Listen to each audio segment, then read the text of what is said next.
I'd like to welcome everybody to the regular meeting of the Abington School Committee here on Tuesday, January 27, 2026 at 6:30 p.m. in the Middle High School Library. If I could ask you to please stand and salute the flag. I pledge allegiance to the flag of the United States of America and to the republic for which it stands, one nation, under God, indivisible, with liberty and justice for all. Thank you. Hearing of visitors, if anybody would like to address the committee, I just ask you to come to the podium and state your name and address for the records. And seeing nobody. First item, I'll be looking for reading and approval of the minutes of our January 6, 2026 meeting, as presented or amended.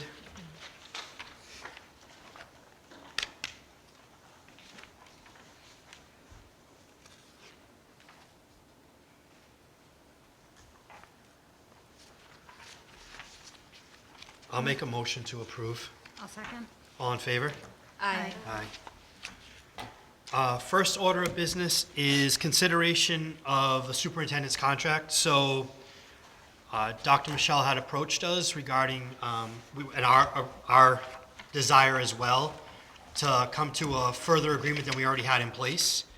I am pleased to say that the school committee came to an agreement with what you see in the packet is the changes that are there from her existing contract. So I'll just read them so everybody can have them. So the contract term will run from July 1st, 2026 to September 1st, 2031. It's a 5-year agreement. That was big for both of us. For Dr. Michelle to have the stability, and for us as well to have somebody who we know is great in this role in some uncertain times that are coming up, if we're being perfectly honest with it. The salary is commensurate with the average of all of the North River Collaborative, which is already what the contract called for to begin with. There's no change in the structure as far as that goes. And basically, the biggest thing is it'll now run from 2031 instead of, I believe it was going to expire 2029 originally. So that's the biggest change. So if anybody in the committee has anything to add or anything they would like to bring up, feel free. If not, we can move forward with the motion, though. Anybody? So I'll be looking for a motion to approve the superintendent's contract as presented and also grant authority to the chair of the school committee to sign the new contract. I'll make the motion. I'll second. All in favor? Aye. Yes, you can. I would like to thank the committee for your confidence in me and the work that our team has done together over the last year and a half, and I am very much looking forward to being committed to the Abington Public Schools through the FY31 school year, and I look forward to the work ahead of us, so thank you all. Thank you. We look forward to it as well. Up next, report of the Assistant Superintendent, Dr. Bostic. So we're going to have the, first, before we start, I just want to thank the next people you see come up are all staff members that had, today is a snow day. I want to thank all of them and all of you at the table that are staff members for being here tonight to let us continue the business that we need to do without delaying it a week because everybody's schedules are crazy as it is. So before I just want to thank you guys for still coming up here. Up first is a science department update. Department head Nicole Corbett.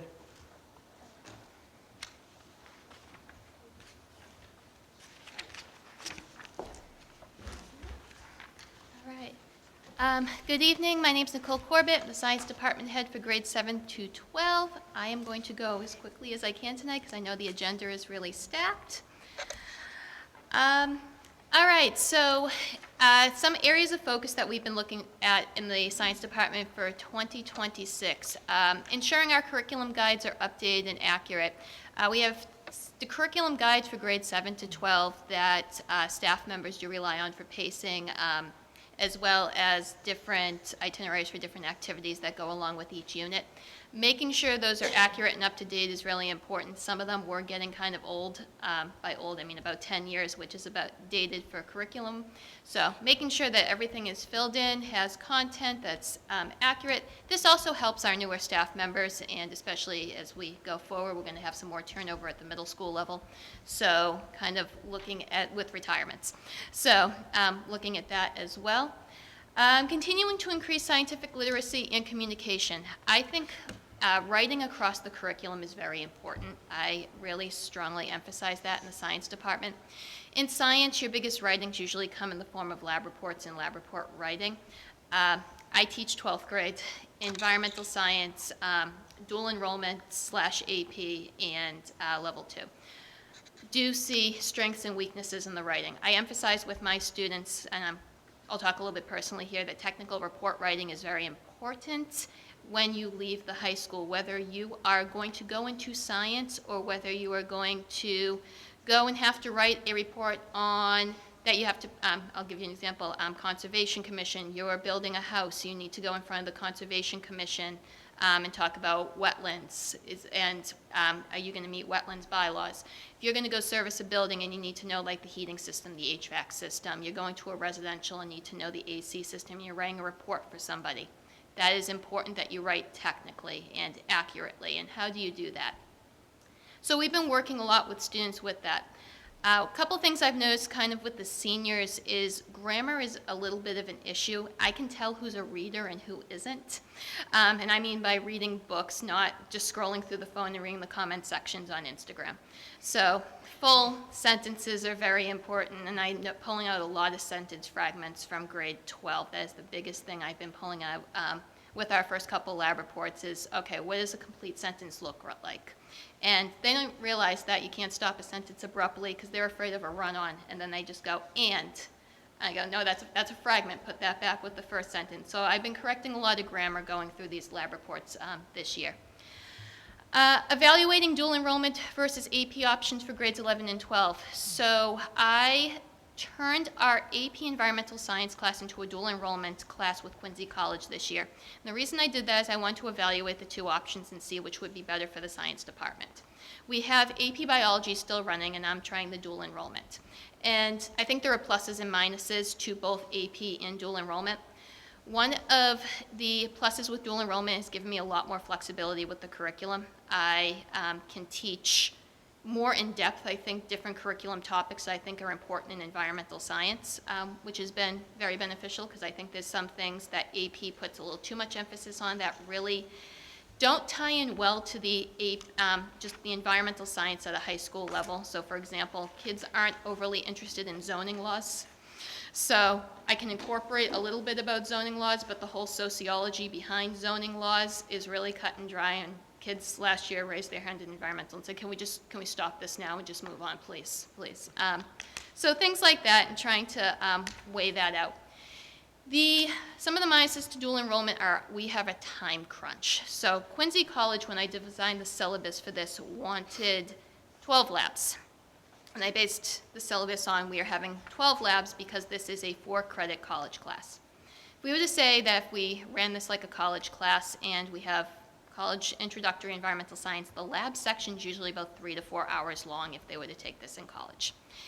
I weighed that out with how things are going on at the high school, and when the problems is, like, one, I don't have a classroom, so we have to set up and take down the labs every single time we do them. I try to get a lab space kind of set up in some of the rooms, but that's been a little bit of a logistics challenge. By the time we kind of get everyone situated, get the lab reset up or reestablished from the next day, it's a long chunk of time.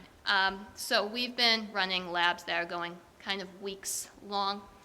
And so trying to weigh that out a little bit and balance that with the curriculum is kind of one of the balancing acts I'm working on right now. So that's one piece. And then increasing community outreach and involvement in town-wide initiatives. I think middle school does this. They sometimes write letters to boards in town or people in town to talk about different environmental initiatives that they're looking at, or try to get parents involved with the families involved in different environmental initiatives. Recently, just with the environmental science end at the high school, we're working with the assistant town manager. The town got a grant for the municipal vulnerability preparedness grant for looking at town-wide drainage and flooding. So we're going to work with Watson and Sampson to devise, they're going to tell us a little more what they want to do, but from my understanding, it's to devise different flood maps around town to understand areas of town that are more at high risk for flooding, aka my backyard, so they can come by and go do an assessment there if they'd like. Here's some pictures of what we do around. We have 8th grade has been working on science presentation boards and doing kind of a little showcase. We did a showcase in science in biology and physical science last year, where students made little presentation boards and went around and did their own individual presentations on a topic they were interested in. We have a physics class doing some motion labs recently. They were using bouncy ball projectiles and using iPads to try to measure their motion at different points in the projectile's path. And then that's me taking the drone out, and we're flying it around by the track. I have the students out. We've been doing some different things to try to do some different types of drone mapping, and they just like sending it way up to take pictures. Very quickly, how we are aligning to APS strategic plans. One of the strategic plans is to improve student outcomes through vertically and horizontally aligning curriculum, instruction, and assessment. We've been using CPT and PD time to review curriculum for grades 7 through 12 and update curriculum guides as needed. Curriculum has been a big focus of PD this year. We have been working on curriculum guides every single PD. So it's a big, and trying to unify the curriculum 7 to 12. We are also evaluating 7 to 8 curriculum and materials over the next 2 years and assessing options to better support new staff and maintain high expectations. Second aspect, improving inclusive procedures and practices to increase academic success, social emotional learning, and engagement for all students. I'm a real big believer in consistent expectations and practices, so across our department we do unify all of our practices and expectations. One thing that we're trying to do this year is put more emphasis on grading and grades for classwork and large assessments as opposed to smaller assessments like classwork and homework. We think the larger, more formative and summative assessments kind of tell more what the students are able to kind of produce as opposed to those very quick one-offs that are taking them 5 minutes at home. Evaluating grading practices at the high school, like I said, more emphasis on larger assessments and projects, more student voice and choice regarding assessment types. I mentioned that I'm a big believer in writing across the curriculum, but I'm also a believer in incorporating many subjects into science as well and trying to do that.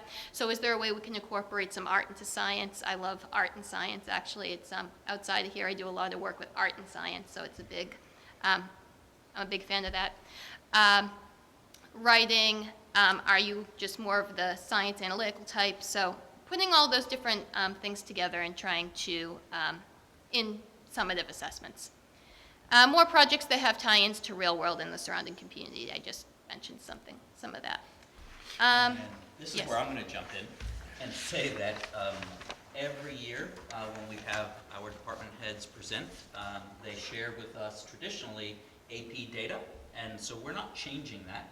But as we've talked about over the last few years, it's important for the committee and for the community to recognize that Abington High School several years ago made a choice to allow students and families the ability to have a student enroll in an AP course because they want to, even if a teacher recommendation didn't accompany their enrollment. So students can, with their family, can waive the requirement for a teacher recommendation. And we believe that that's the right thing to do for kids. We believe it increases access and equity for any student who has that drive to do it. However, as you can see at the last part of this paragraph, we have to recognize that when you do that, you lose some of the, control's not the right word, you lose some ability to steer the trajectory of your scores on the AP tests because you are opening it up to a larger pool. So therefore, it's going to be a little less consistent how each year your AP scores look. The average is going to be much more flexible. It's going to move more because different kids are participating, which is the goal that we have as a school community. We want more kids to participate. We want to focus less on the score. We're not focusing on the score, but we do want to focus more on having better participation in the programming. So I have this slide included all year. Every time we have a department head present any information about AP data, I'm going to have that slide there. I'm probably not going to need to remind you because we have talked about it every year. So Nicole is going to talk a bit about our AP data in the sciences, but it is not a super focus because we know that there's going to be inconsistency. Thank you. Does anybody have any questions about that before Nicole continues? So does every student who takes an AP class take the AP exam? They don't have to. Okay. They choose to. Okay. Yeah, so I think a little bit this is reflected in this data too. So what we did see over the last couple of years is you do have more kids enrolling in the AP classes. What ends up happening is not all of them take the AP test. So back when I went to Abington High School way back in the day, when you enrolled in the AP class, you had to pay the money to take the AP test. And that was to get the AP designation on the transcript. If you didn't take the test, you ended up with level 1 designation. So everyone signed up to take the test to end up with that. That didn't mean you got the college credit for it. Then you had to get a 3 or above, and most schools were a 4 or a 5 to get the credit. So that has shifted since as well. So that's why when you'll see some of these numbers as you head down, you'll see the total number of students who took the test is less as you went down a little bit because not all the students take the test to now get the AP designation. For AP Biology, the scores this year, we exceeded, I'm going to flip to this slide because it tells that one's a little too number dense. We exceeded we were just a little bit under the state, but we exceeded the global. So we're actually pretty close to the state this year, only off by 0.13. So this was pretty consistent. 6 out of the 9 students ended up taking the test in AP Bio for 2025. AP Environmental, we had 18 kids, 11 took the test. Our scores were about 0.43 below the state and about 2.24 below the global. And I think this was one of the reasons I was trying to play around with the dual enrollment a little bit and see if we could encourage and see if there was a little bit of a difference. One thing I was noticing with just AP Environmental Science, it's all seniors. And a lot of students will sign up to take the class, and then about halfway through the year, you watched kind of the motivation slide a little bit because of senioritis, quote unquote. So then not all, the kids who were taking the test ended up being a little bit more focused, and then the ones who weren't taking the test, the focus wasn't 100% there, so that's why I was trying to experiment with the different options and then see if that would be better for biology.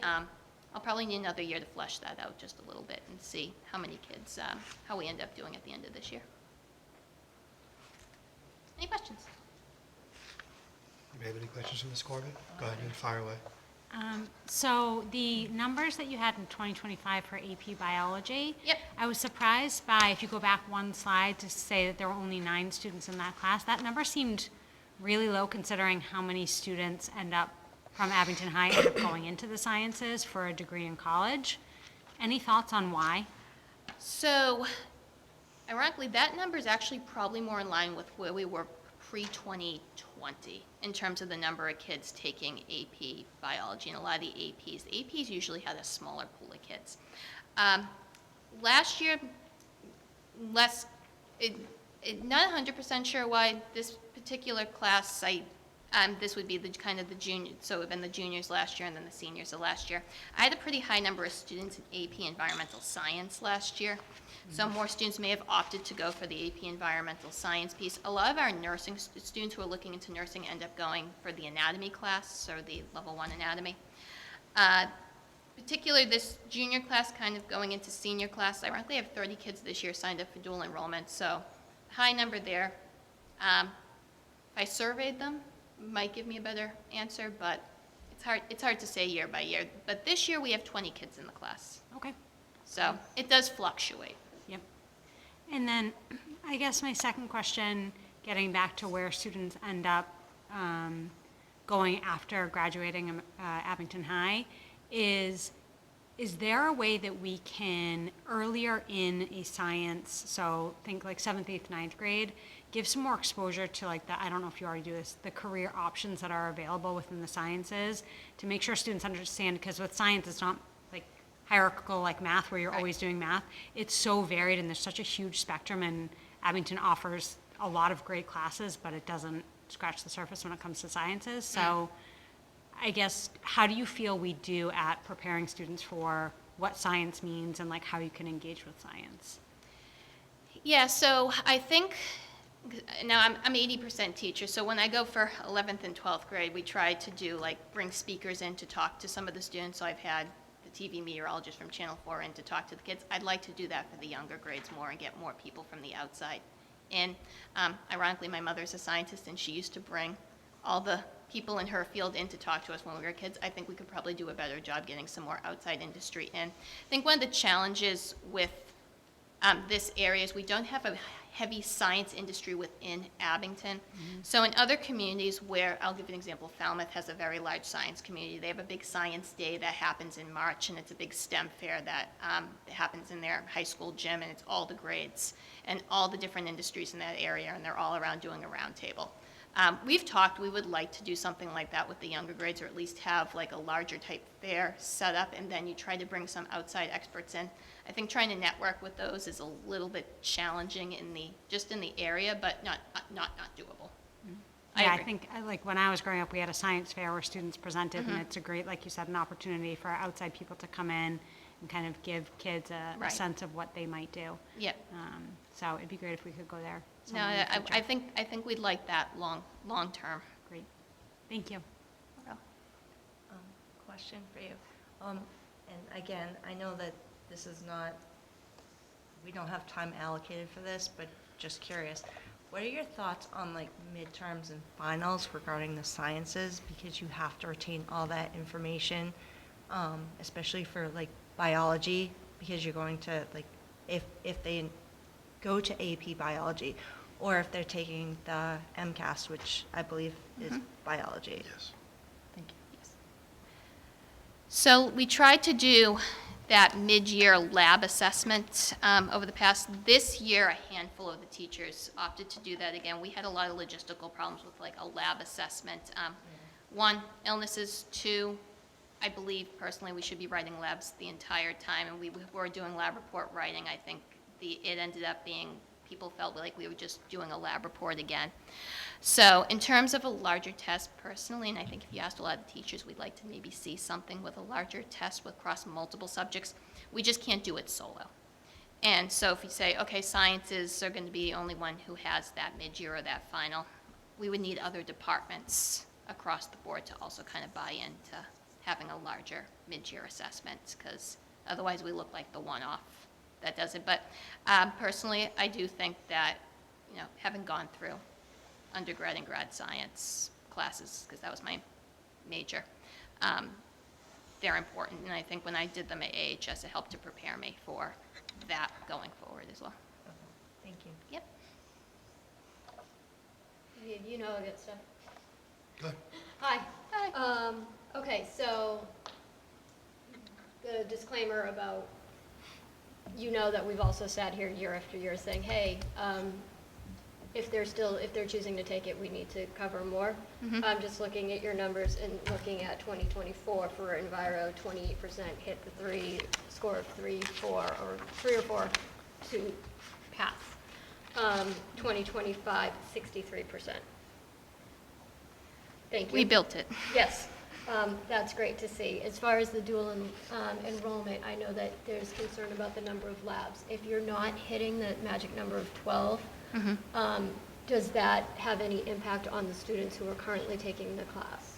It shouldn't, because we have the syllabus written out. We will hit the 12. I will make sure we hit it. It's just going to be a massive time crunch. And I'll have some juniors with me at the end of the year who are going to be, I'm like, we'll make it as close as we can with the seniors, and then I'll make sure to finish it, at least with the juniors, that we hit everything. And then as far as going right back to your very first comment about godly grammar, thank you for reminding the students that no part of their education should really stand in isolation, and that no part of education is a throwaway. Our goal is to have people walk out as lifelong learners. So whether or not you are going to be a scientist, a doctor, if you are going to be a barista, being able to write a complete sentence is important, and it's part of literacy and it's part of lifelong learning. So thank you for holding everyone to a standard that they understand that this really is an important thing. Because that is something everyone needs to have behind them. And then I had one more thing, and I can't remember what, there was just a bridge block on, one of our former students came back and did a bridge block on jobs within the medical fields that you might not have thought of. So Yeah. I thought that was brilliant. And, Delaney came back, right? maybe more things like that for the sciences is a great way to kind of maybe incorporate that without having it, you know, be on a grander scale if you can't do that. Right, and especially with the younger grades, I do agree that middle school, we could set up something to get some more speakers, and that would be good. Anybody else have any questions? And Heidi, I echo what you said about the no subject kind of stands alone across the board. So thank you, Ms. Corbett. No, thank you. Have a good night. You too, thank you. Up next for a History and Business Department update is Department Head Mr. Jason Scott. Good evening, everybody. Thank you for the opportunity to present tonight. So, as he said, I'm in charge of History and Business for grades 7 through 12. I'll take you through some information. So, areas of focus this year, we have three main ones that we're working on. So, one is writing rubric revision in our grades 7 through 12. This happens, so our older rubric is maybe 12 or 15 years old, and so it's basically time for a refresh. We have very good and solid rubrics middle through high school, and the goal is to make them a little bit more aligned in terms of their vocabulary and focuses, so that the students are kind of seeing the same expectations grades 7 through 12. We're continuing to build towards holding students accountable through late work. And so we have a department policy this year where if it's a long-term assignment, so if they were given multiple days in class or have had a week or two to work on it, if they don't turn it in on the deadline and haven't asked for an extension, it is a zero. There is no late fee, there is no late account work, so they either need to advocate for themselves, ask for an extension, which will be given, and come up with a plan to do that. Otherwise, if they don't turn the large assignments in, there is no second chance, so they get a zero for that. And anecdotally, the department has been very happy with this, getting a lot of that like 20 to 30% that would just kind of be inclined to just, let it slide for another day. Like we've kind of reined that in a little bit. Most kids meet the deadline anyways, but this has kind of eliminated some of that. Well, I'll just get it in when I get it in. So that's been productive this year. For day-to-day homework and things like that, we have a policy where they can turn it in late up until the next major assessment. So when the chapter ends, that homework is in the past, and they will not get credit for that either. And then our world history curriculum has been in the revision process for 2 or 3 years now, and so that is in place, it's operational, and then our world history teachers are just continuing to add to that and refine it as we go through that. So that is in place, and it is being taught as it's been designed, just continuing to build that out with projects and with the material for that class. So those are our main areas of focus this year. Some of the connections to the strategic plan. We have cross-curricular learning that's going to be built out in grade 7 this year to be implemented next year and going forward, which is basically our grade 7 history teachers have come up with it's not a single project, it's more of like a longer-term goal that involves all the departments in the middle school so that they can focus on multiple things, whether, bringing in the science connection, bringing in the English and literacy connection to something in history. And so they're starting this year and working on it in our professional development time. So I don't have the fleshed out details for that because this is still, maybe, I think I first heard about this 2 or 3 months ago. So this is relatively new, but it's something we're excited about as an opportunity for 7th grade. And then in terms of, for culture and inclusion, we are looking at and exploring the creation of a DECA club through our business department, as that is not something that we currently offer and is something that is very fruitful, and a lot of students in communities, neighboring communities around the country enjoy this as an opportunity for students. So this is something we would potentially like to have in Abington. And most excitedly about it, the idea did not come from me or a member of the department. It came from a student who is very enthusiastic about it and is making the drive and interviewing teachers from around the region, and he's really enthusiastic about it. So hopefully this is something that we can work to include in Abington going forward.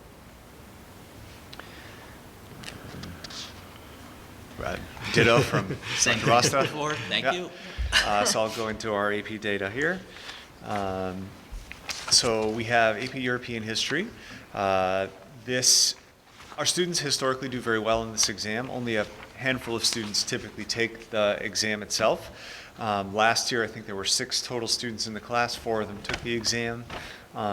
So it is typically a smaller class with a smaller number of students taking the exam. This is a senior-only class, so a lot of times, students want to take the class because they're interested in European history more so than maybe U.S. history, but by the time May rolls around, they've been happy with the ride that they've had in the class, but are all set with taking the exam. And that's fine, that's a choice that they can make. But it does also mean that the students that are taking the exam are the ones that are most motivated to do well on that exam. And so, as you can see, we've had strong scores the last couple of years in our AP European class. AP Psychology is only our second year running the class. One of the things that you'll notice right off the jump is only 4 students took the exam last year out of about 17 or 20 students in the class. So again, a senior-only class, most of them choosing not to take the exam. I would have to survey the students, but I think a lot of it was that buyer's remorse, I think, would be the best description for a lot of students that chose to take AP Psychology. They kind of thought that it would be one thing and it was a wholly different thing. And so that would relate to the number of students that chose to take the exam versus the number of students that took the class. I'm sure they had a great experience in the class, but we did not have a lot of students choose to take the class. And I would anticipate that number is going to be similar this year as well. And then in terms of AP US History, this class is different because it's a junior class, and historically, I don't want to say exclusively, but almost every year, every student that takes the class takes the exam. They're juniors, and the May slide thing is less of a thing. They're not accepted to colleges yet. Their plans aren't solid. They're still looking to kind of, make the best impression that they can. And so historically, basically everybody that takes the class takes the exam. And then the last couple of years, you can see our scores have increased with that in terms of, our score earning 3 or higher, and then also comparative to the global average last year, we went up as well. So that is the presentation, and I'd be happy to field any questions that you have. I have one. I might steal it from somebody else, though, too. The late work policy. Have you found extreme pushback? And I can ask Mr. Bourne this when he comes up next, but does that cross different subjects within the high school, or are you kind of a standalone on it? So would that be more negative pushback if you were? Two questions. I'll start with, in terms of the pushback, we really haven't heard a lot of pushback from parents. As the semester ended and recently, and and anticipate maybe some phone calls, but the policy's clear. We have a lot of focus on communication early in terms and early intervention for students that, hey, look, this is a 0. This is really going to be a 0. Let's talk with your parents and let's make a plan, because at this trajectory, you're not going to pass the class. And so that has been helpful. In terms of like angry parents banging down the door like this is unfair, I haven't fielded a single phone call yet. Okay. I don't want to speak for Mr. Bourne, but. And I just want to reiterate that I appreciate you putting this policy Yeah. into, like, this is not, especially on behalf of some former members that sat at this table, so. And then in terms of your second question, every department has their own grading policy. Ours is a little more strict maybe than some of the other departments. I have not gotten the sense that other departments are angry that we're doing this, or that the kids are getting angry at us because ours is harder or more. Again, we've been clear with the students from the beginning, and with the amount of time that we do give them to work on things in class and bridge blocks where we pull them in and say, hey, look, this is coming up. If you need help, like, the supports are there, and, most of the students are rising to the occasion. So, again, I can't speak for every department. I haven't fielded a lot of calls or emails from other departments that are like, hey, what you're doing is not in line with our goals or objectives. It's, we've said the last 2 or 3 years that one of our goals as a department is accountability, and I think it's been successful so far. Great. Thank you. Yeah. I had a similar question, so Chris, you've answered the question really well, but just to clarify, the accountability of the late work policy, is that going down to 7th grade as well, or is that more high school? 7th and 8th grade have different policies. Okay. Different building, different expectations. This is a high school thing exclusively right now. It's certainly something we can talk about with those teachers. They know their clientele better, and I think that would be a conversation that I certainly welcome having. It's a little different where middle school, it doesn't have like a credit collection for colleges to look at. It's a different beast in that regard, as you know. So, yeah, it's certainly something we'd be open to. I think it would be a little harder to potentially enforce and stick with, given that there aren't credits to be earned or taken away, so to speak, for that. Okay. Yeah.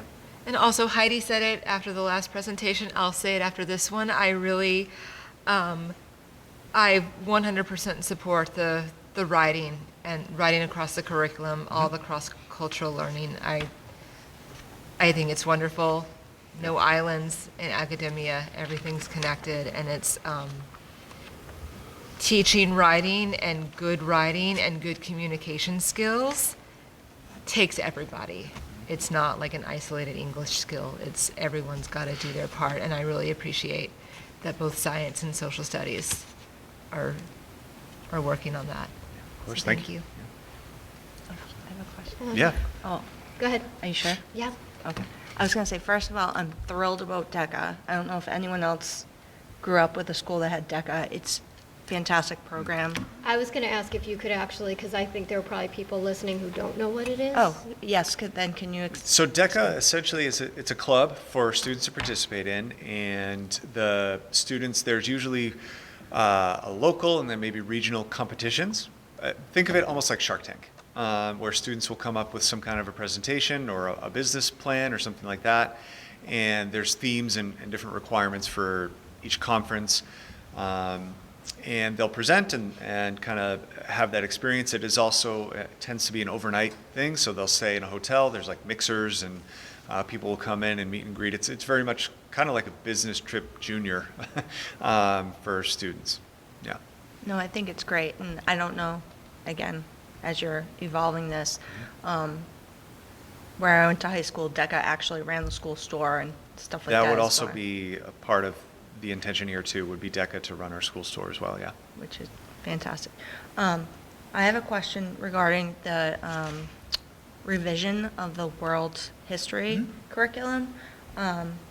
So have you been looking at like the classroom structure and how the teachers are teaching? Like each class, like I'm not sure, like in regards to like either level 1, level 2, like the progression of how they're doing the material, and are we like somehow like doing like a checkpoint to make sure everyone's at the same, has gotten to the same point in the year? Yeah, that's a good question. I mean, the curriculum is the same, level 1 and level 2. It's not different material. It's the real difference between level 1 and level 2 are the types of tests, the expectations on like writing assessments, things like that. But in terms of the content, the curriculum is the same for all of our levels in world, level 1 and level 2. So one of the things that in terms of looking at, I'm not sure if this is your question, so stop me if it's not. Okay. But in terms of the progression of the curriculum, we've reordered some of those. It's just like this, it didn't make sense to look at one thing before the other, because it doesn't make sense to look at how like political structures come about without looking at like the exploration and like founding of civilizations first. And so like reordering some of those things. And so really one of the biggest things that we're looking to continue to revise is like just making it more of a world class. Historically, it had been like a European-centric class. And so the focus now is just more areas, more regions, more different cultures and things like that from the world. So building that in with our themes, the 8 themes that we teach across the school year. Okay, thank you. And I was going to say, I know that one of the projects this year was to make a wrap of whatever they were currently working on. And I thought that was kind of brilliant, bringing it out of the box to kind of engage the kids more. As long as I've been here, Mr. Moore has been having students do raps, and a lot of us steal his ideas. So if he is the originator of using raps, but it's great. It's a really creative writing assignment for students to show what they know. And I'm going to ask one more question, sorry, regarding my same question. Again, I know there's not enough time during the day, but since you're teaching AP US history and as well as the European history, which they gather from world history, right, would you be opposed to midterms and finals to make sure that they're retaining the information? Yeah, I think midterms and finals are great preparation for college. I think for me it's a give and take, right? And I think right now the benefit that having a system like our bridge block system allows, that would really make me or give me pause about, if I had to choose one or the other. I don't know what answer I would give you, but that's a consideration. Our Wave Wednesday time as a department head is very valuable time as well, and so there's only so many hours in the day. I agree. And I think the other thing too is we have to be honest with, not every single student in our departments is going to go on to college and need that mid-year and final experience. And so I don't want to say, or I don't mean to say the quiet part out loud, but obviously we hold our students to the expectations and standards that we want them to be prepared for college. And so I think it's a give and take in terms of what we offer and what we have. Midterms and finals were hugely valuable in terms of getting students to dig in for an hour and a half and do like a focused, writing and test-taking experience. And so not having that is certainly a loss for students that are going to go on and go to college. But again, the benefits of the things that we've chosen to spend our time on since removing those are significant as well, I think, for student success. So it's a non-answer. I think Fair enough. midterms and finals are hugely beneficial. If we could have both, that would be great. I just don't know that There's not enough time. we can Yeah. do that. So Right, thank Yeah. you. we try to mimic that experience in class as best we can. I do basically all of our classes do timed writing as opposed to essay writing at home. And so that it's 49 minutes. There's not an hour and a half, or what a time period would be for a college essay or a college midterm. But basically all the writing we do now is timed writing. So.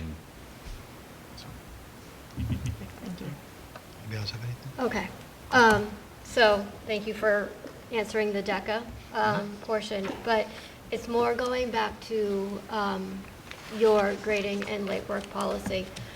The one thing that I think people might have missed was you said if they do not turn it in and have not reached out. And that is the big thing. Again, going back to my first point of lifelong learners. Sometimes you have to explain why you cannot meet a deadline, and that is part of the process of learning, is there are times when things get in the way. And it's not that you're not willing to listen to that, it's that these burgeoning adults have to be able to send an email or have a face-to-face conversation and say, hey, this is why I'm not going to make it. And Chris, you were asking about some of the feedback, and anecdotally, I've spoken with a student not related to me who maybe fell victim to the didn't get it in on time and did not reach out. And I think it's safe to say that the lesson that that person learned from that, the takeaway was valuable. And although the outcome was not what that student wanted, that student also went on to admit, yeah, the lesson I got was big, and that's something I will take forward. So we want them to learn. It goes back to my whole thing, we don't want green wave pride on the wall, but green wave good enough when we're turning in our work. So like this kind of brings it back to, we have to do it on time, or at least we have to speak up when we can't get there. So thank you for that, because you did run the risk of getting a lot of pushback.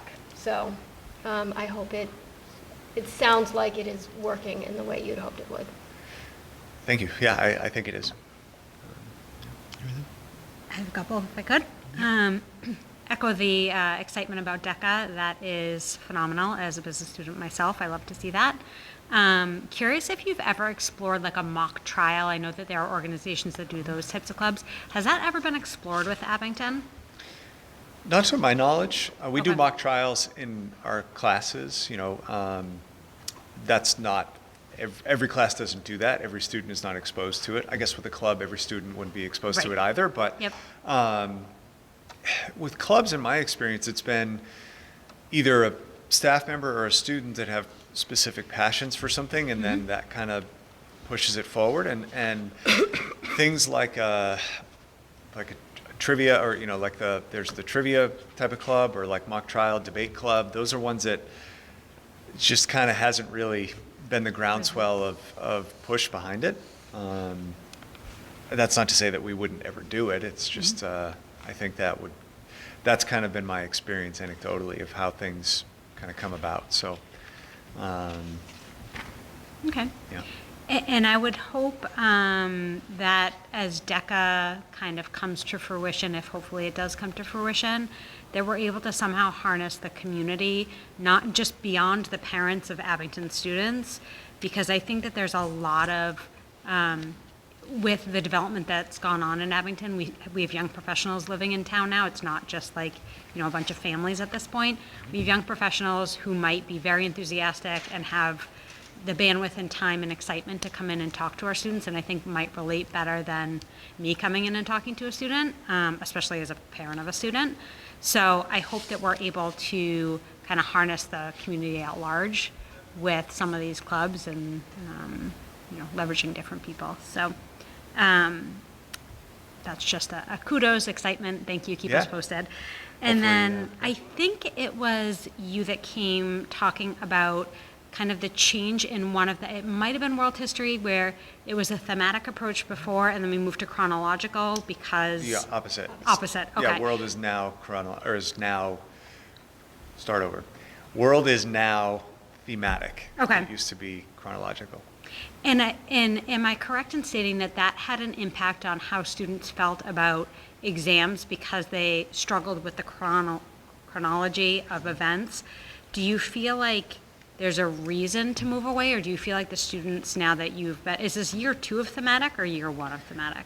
Year 2, Okay. the 3 years ago, there were some pilot sections in it, but year 2, full Okay. year implementation. And you still feel like that's probably the best approach? The students are gaining more from that? I do. I think it's a give and take in terms of, if you do it chronologically, they're going to have a better understanding of the timeline.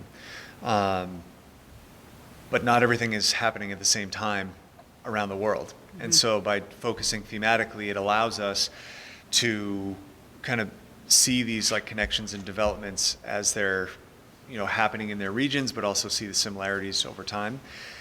And then we just need to focus as a department to mitigate some of the struggles and challenges that students have with the timeline, of like, maybe we need to spend some time this year and going forward of like, okay, here is our exploration theme. And at the beginning, we need to dig in and say like, okay, here's the timeline. Here's like this happened then, this happened, and kind of preview and get a little bit of sense. There's some degree of like, I could say it 97 times, and like the 98th time isn't going to be like, oh, now I get it, Mr. Scott. Like, why didn't you just say it that way the first time? So there's obviously some element of that, but it's give and take. And I think the benefits that we see specifically for thematic exploration with this, outweigh the benefits of doing it the other way. Okay, great. Yeah, you're And not then my- wrong in pointing that out. And then my last question is AP Psych. So you talked about the number of students that you would anticipate taking the exam at the end of this year too. How's general, regardless of the test, how's general enrollment in the course? And did we move forward with dual enrollment for AP Psych this year, or was that for next year? This year, we have both This year. running right now. So in terms of numbers, the dual enrollment is more popular, probably 2 to 1 in Okay. terms of the number of students taking the AP Psychology versus dual enrollment. The dual enrollment class is a semester class as opposed to the full year AP Psychology. Okay. And again, I think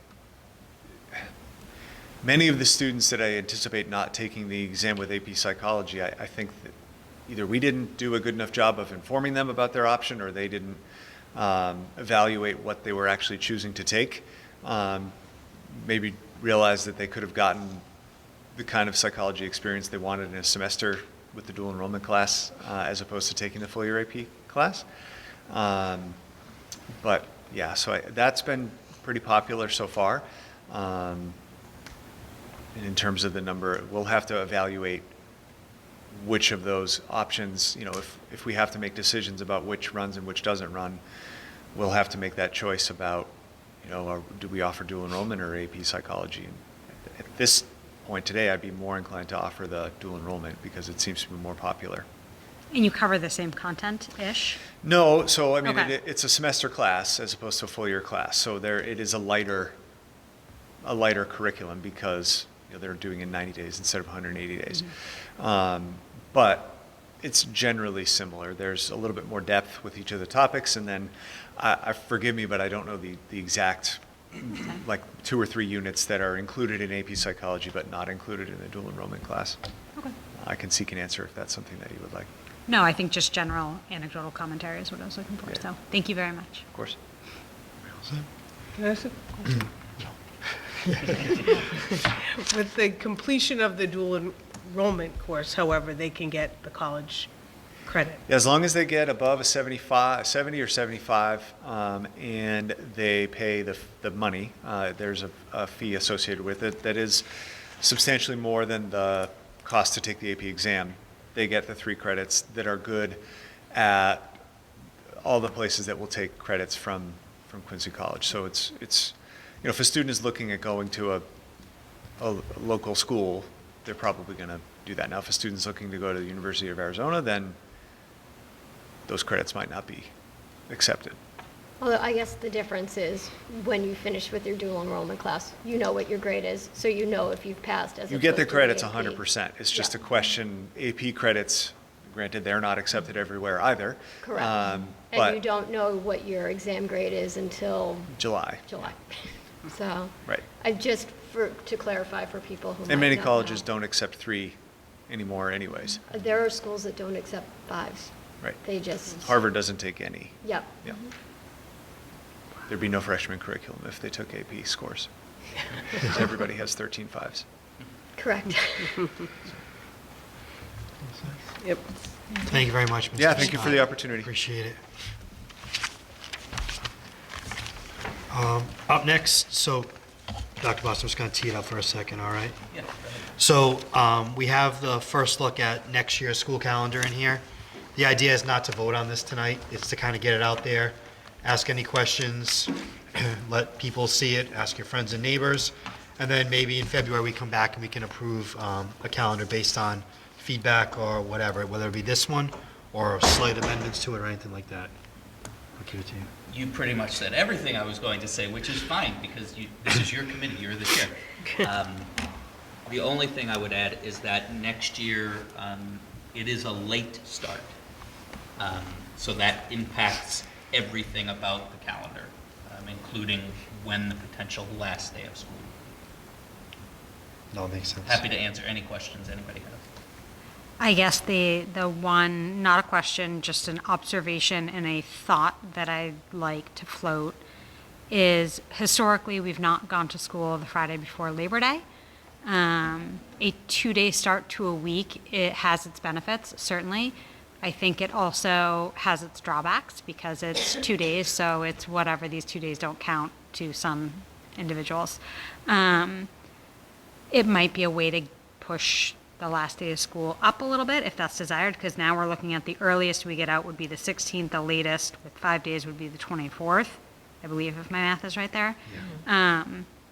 That's pretty late for folks that are doing camps and things like that. Like the trickle down effect of ending late is that all those summer programs don't start until later. But there's not a whole lot of wiggle room in our calendar, so that's the only day I could see that was a little bit of wiggle room. Dr. Michelle, is there any kind of, this is a question, genuine question, is there any kind of, maybe, is there like a handshake agreement where, with the AEA, that there would not be school on that Friday? Before Labor Day? I don't believe there's any contract language that says we can't. That I'm pretty sure of. I am also confident that when the decision was made a very long time ago to start before Labor Day, because remember, schools used to almost Yeah. always start the Wednesday after Labor Day, that there would not be school on the Friday. Okay. But that doesn't mean that we can't look at it or have conversations about it. I've actually had several people reach out and ask if we could start the 25th, Yeah. which is the week before that. Yeah. Citing the fact that that's typically when we do start anyway. I said I would throw it out to the wind and see what people had to say. I think people are more concerned about the backlog on the June side.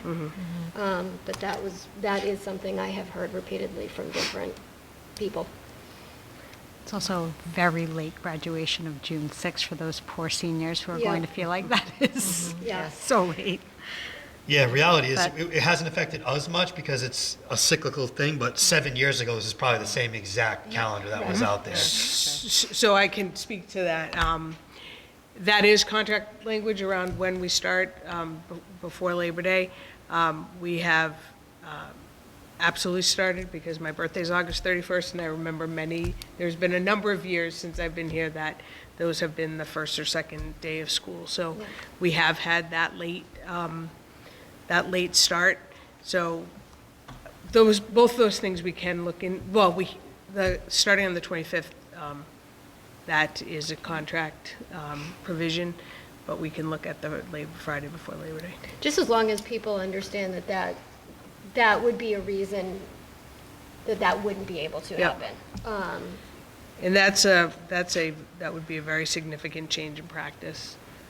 And I haven't heard of any other districts doing that. Agree. My thing was, I think a lot of people are still away at that point in time, but also I think weather-wise, this year will tell us a lot of what we Yeah. want to anticipate too. Especially if it doesn't fall into Labor Day weekend like it has before, they could have that risk. But yeah, to your point, if that's, so then maybe the only, I think probably the only, in terms of moving stuff around, would be that Friday before Labor Day, we can discuss or ask around, see if Yep. maybe straw poll. Do we know if any other districts who have historically started, because I know a number of our neighboring districts still start after Labor Day, has anyone moved it up as a result of the fact that they're now starting on the 8th of September, or are they continuing with their after Labor Day, or do we not know? I haven't seen calendars for next year. I know their discussions are starting in neighboring districts. If they start after Labor Day, that's most likely a historical contractual start after Gotcha. Labor Day. So, Gotcha. Okay. So we won't be the only and ones there in are school on the districts. 23rd? No. Nope. And a lot of districts replicate our calendar. Anybody else have any questions? So we'll table, we'll see, and we'll come back next month and probably vote something in. Will be the plan. Thank you. No problem. Up next, principals report. Mr. Bourne, I believe you're going to take the field trips as well. Thank you. In thinking of the items for request for permission for field trips, I actually, if the school committee would approve to have Mr. Leonelli speak to the band trip first, it's probably the That easiest. makes sense. Yeah, that most makes sense. straightforward, and then I can do Yeah. the others, so, sorry, Tim. Hello, everybody. Nice to see you all. we decided to present these two together with blessing of Karen Daisy, just to make sure that students and families, when these trips are proposed, they have all this information out up in front, rather than one trip get proposed and then I throw something out there that's a little different. So that's why this is being proposed now. Just for the observation of time, I just want to please relay any questions to me if you have any past this. But this is a great opportunity for the band, the choral, high school students, and the marching band. I typically get about half a dozen requests to send our band somewhere, and as Matt McCurtain knows, I typically respond to the effect of, this is a great opportunity, tell me how much you're going to pay for us to go fly somewhere, fly to Honolulu or whatever, and where you're going to pay for the students, food and transportation, and they never respond. But so when we worked with this gentleman, Frank Hayes, for the Thanksgiving parade, he was really impressed with our students' performance, that he thought, hey, this might be a group that would be interested in going to the next level and actually traveling to perform somewhere else. So there is a festival in Virginia where it is part of the NATO festival. They do it every year. I think this is going to be next 2027. It's the 73rd anniversary of this event. So there's just a great 4-day event of music, historical exploration, and I think the best part, which you may be flipping to, is how much does this cost? We've been having trouble here, and this is why I have never presented with you all with a trip since I've led the departments, because everything's just incredibly expensive. We tried to go to New York. It was 2 nights, 3 days, and it used to be about $800, $900 per student, and now it's upwards of $14, $15. So we've just been staying local. So this is our first venture to do something outside. And because this organization is nonprofit in the federal government, they don't pay taxes, so it's a little bit more manageable for them on the expenses. And I just want to flip to the cost per student, because about an hour before the meeting, I did get an update on the pricing per, yes, of course, the pricing package per room, and I think I got this backwards. I think what you have is for 1 tour room, it's $1,200. It's for 1 tour room, it's $17. For 2 tour room, you have $895. It's $1,349. 3 tour room is you have $765. I was given $1,235. And for 4 tour room, which is the cheapest option, you had $699. The softer prices are without transportation. That's flight from Providence down to Virginia and transportation. The 4 tour room placeholder price for 4 tour room per student right now is $1,175 for 3 nights, 4 days in Virginia, which is incredible. It's a great opportunity, performances for these students. So this is being proposed as a field trip for students to perform versus, I think when in the past they used to have done that, but I think prior to me taking over, it was more like excursion's not the right word, cultural experiences where they might do clinics, they might see performances, but this is actually the students going to be performing. So I'm excited about this opportunity for our students, and presenting it this early gives our students, our music parents, a time to fundraise and make this as cheap as we can for all students to travel the part of our groups. So, and that's the goal, try to get as many as we can. So, questions? Did you say, oh, go ahead. I was just going to say, if I could clarify, it looks like this is the tail end of April school vacation leading into Correct, the weekend. yes. So they wouldn't miss any school for this. It would not miss any school. However, it's just to be clear to folks at home, they would have to choose between this and the international trip because it crosses over. I think they get back the Thursday or Friday when we would be leaving. So that's just something that we just want to give our students and families information for their planning. I think this is a phenomenal trip. I think that price point is amazing for the experience that the kids are going to get. And you would have this open to anyone who, according to our current policy, is sophomore through senior can take It would trip? be students a part of the class or the ensemble. That would be our goal, is to take those students. So, But which, yeah, but if they're in one of the music classes and as a sophomore through a senior would be the population. Correct. We would not take seniors, as they would probably off on their next adventures.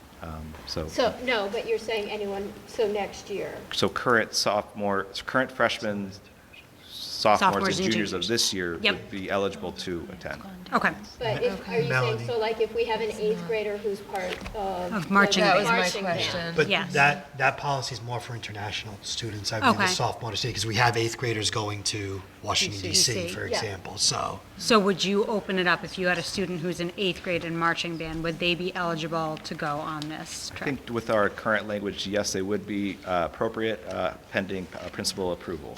Yeah, and I think sorry, Tim, just a quick little distinction, this isn't at-large. A kid can't be like, ooh, Norfolk, NATO, sign me up. Like, no, you have to be part of the band and play an instrument. Yep. So I think that's why this is a little distinct from the other trips. Okay, that's helpful. Thank you. Ms. Lanielli, can I ask you two questions? Did you say they flight from Providence? Is that how Yes, they get down there? it is currently a non-stop flight from Okay. Providence, so that would be a, Much easier airport to get in and out of. yes, and, The yes. other question, do you have, how many chaperones would you have, and what's the student to chaperone? That's a great question. Since we haven't done a trip like this in a Yeah. while, I don't know. I believe they do provide one free adult per 20 that are traveling. Okay. And typically for a trip like this, I'm sure some parents would travel Okay. as well and want to participate in seeing their students perform. So, I do not anticipate you having a hard time finding enough adults to chaperone. We'll leave it at that.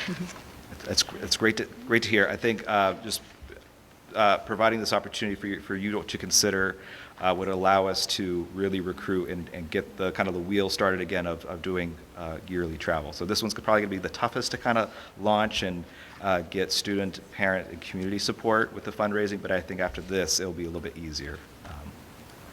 May I ask one Yes. clarifying question? Thank you, Tim. This sounds amazing. Would the students, would it be marching band and band? Is it just marching band? Is it marching band, band, and choir? Like, what is the? No, great question. There are three distinct performances.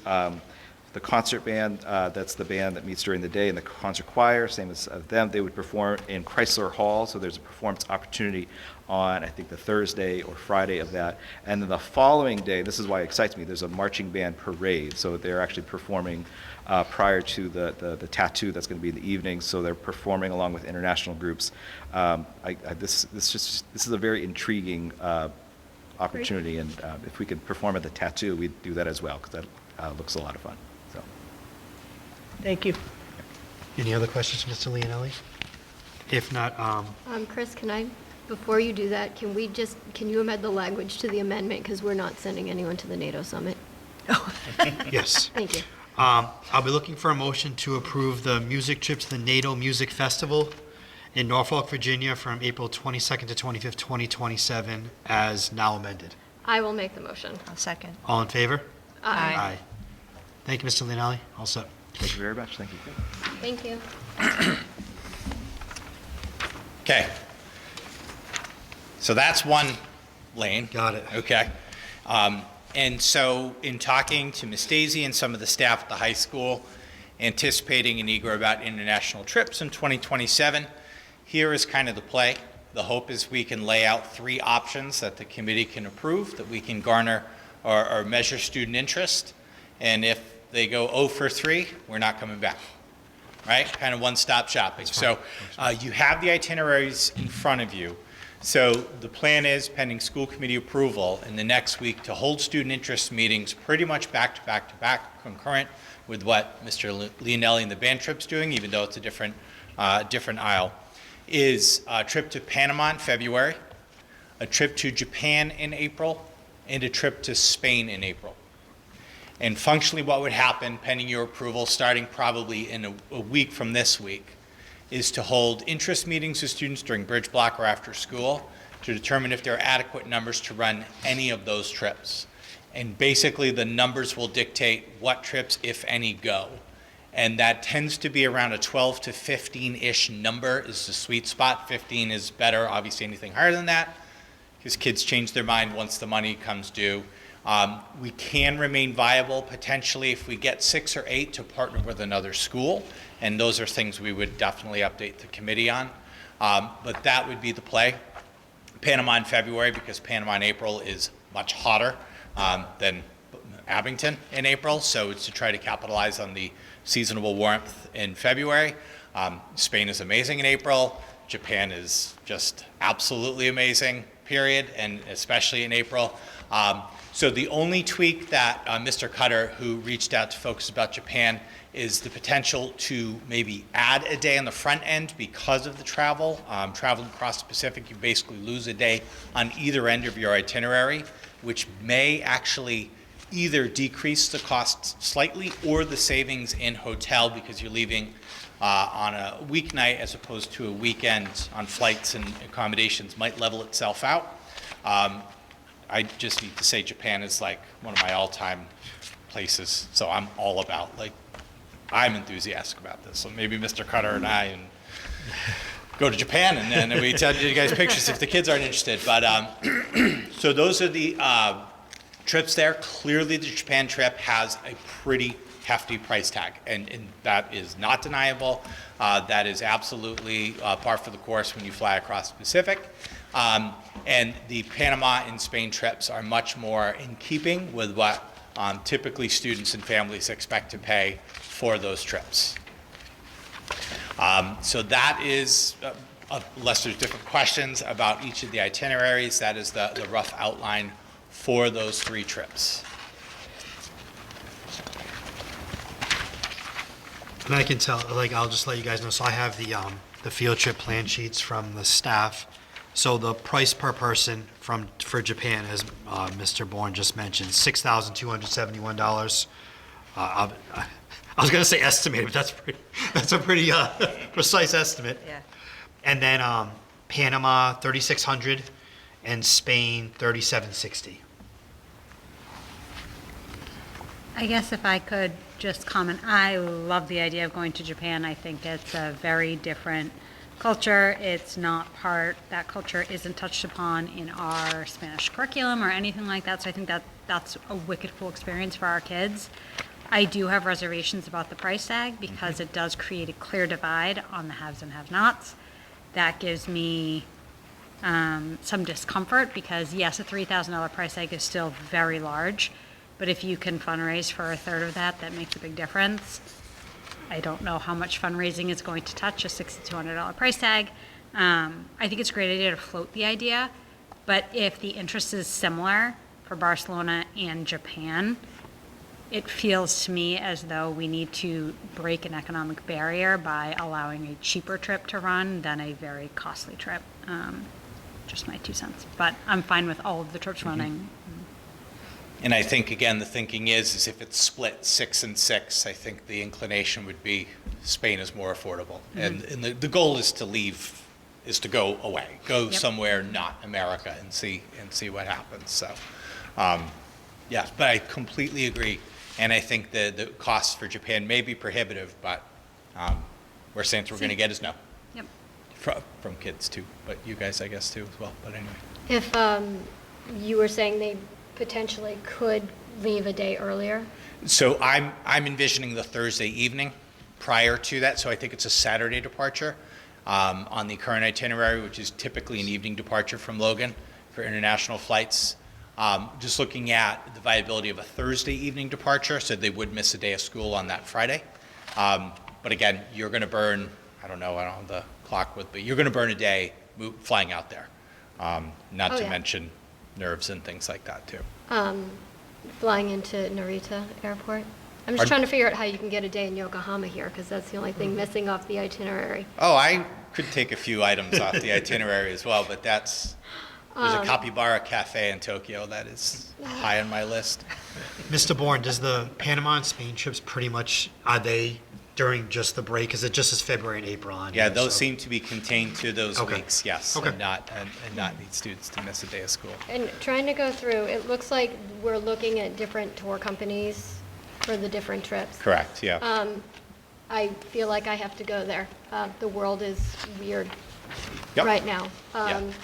Have we looked at the different tour companies, what policies they have? I know from having kids have gone on trips, you can pay more for insurance, but there might be points where it's just not feasible or comfortable to send kids out. are these companies working right now to kind of deal with sort of an unstable world feel? Yeah, and I think, if I may, I think in particular, any travel south to, South America right now is obviously like, how viable is that? How sustainable is that? Again, not knowing what's going to be a year out. I'm not speaking for these companies, but I believe they definitely take their cues from the State Department as far as what is and isn't safe. These are corporations that have their own rules, profiles, and things, and their own cancellation policies for, regardless of any political or military unrest, volcanoes, tsunamis, these things happen. So they have their own cancellation policies. But with anyone buying a trip anywhere, it is up to the individual family to how much risk they do or don't want to take through those insurance policies. But I believe all these firms do offer refunds depending on the circumstances. But I guarantee if we call them and we said, what if, they'd say, when it happens, we could tell you what we're doing, because it all depends. Or if we can't go to Panama, we can send you to, and they try to pivot and get you somewhere that is viable. Mr. Bourne, you said this is just for Abington, it's not, we're not including other schools at this time? So the plan and hope is that one of these trips or some combination of these trips have enough Abington students that express interest to go alone.